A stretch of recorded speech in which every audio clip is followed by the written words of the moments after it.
Delighted to be joined today by Gordon MacDonald, who's CEO of Mabey Hire. Gordon, thanks very much for joining us. Thank you, Nick.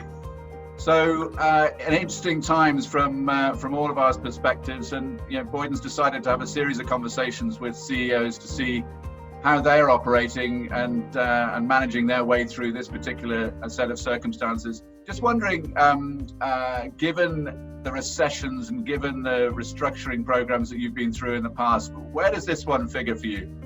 I think normally if you're doing a restructure, it's in the context of that business and that business only you're thinking about.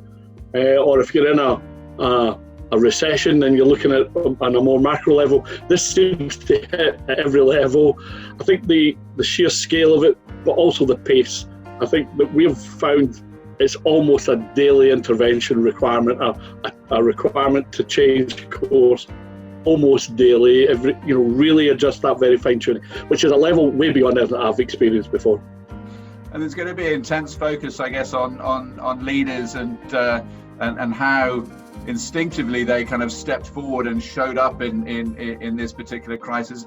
Are there things that that you particularly brought to the fore this time that differ from previous experiences?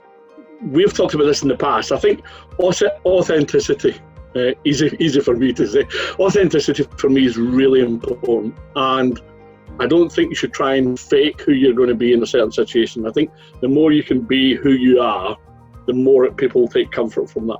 For me, a really simple example, if I may, I look at the Prime Minister of the UK and the Prime Minister of New Zealand, fundamentally different styles. One comes from empathy and understanding. One is about direction, bold, charismatic.